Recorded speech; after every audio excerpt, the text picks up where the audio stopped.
Head further up in the mountains above the ambient radiation and just hole up. Is this all your ambient? Yeah. They're absorbing all the ambient energy. Welcome to TalkWord, where we explore the meaning, origin, and real-world usage of English words. To get us started today, I want you to imagine coming home after a really long day and just asking your smart home for a relaxing setting.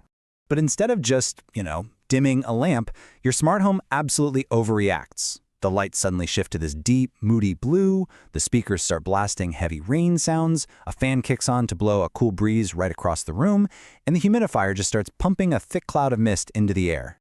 So when your flatmates walk in a few minutes later, they definitely do not find a relaxing space. Instead, it looks like a tiny, chaotic storm has literally formed right there in your living room.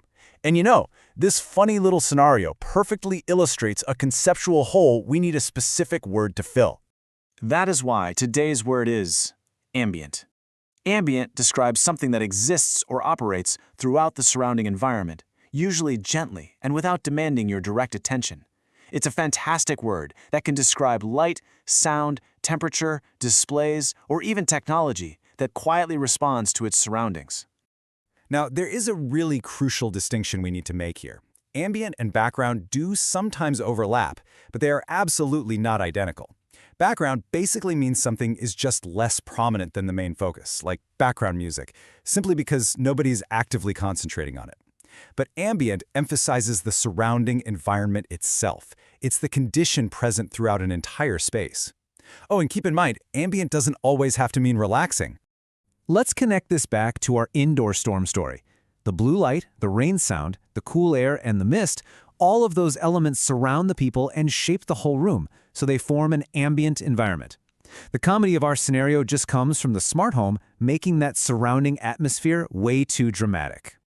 Let's look at a few natural ways you can actually use this word in everyday conversation. For instance, you might say, the cafe uses warm ambient lighting. This just means the general lighting in the room creates a gentle, warm surrounding feeling. Or, in a slightly less relaxing context, you could say, I need headphones because the ambient noise is distracting. In this case, you are talking about all the general noise present throughout that specific environment. And finally, here's how technology responds quietly to the conditions around it. You might say, the sensor adjusts the screen to match the ambient light. It's just reading the general light of the room and reacting to it without you having to do a single thing. So, to wrap this up, ambient describes what surrounds us or quietly shapes an environment. If you want to explore more English words like this, check out the companion app TalkWord, where you can listen to podcast-style explanations of any English word. Keep on learning, and I'll leave you with this.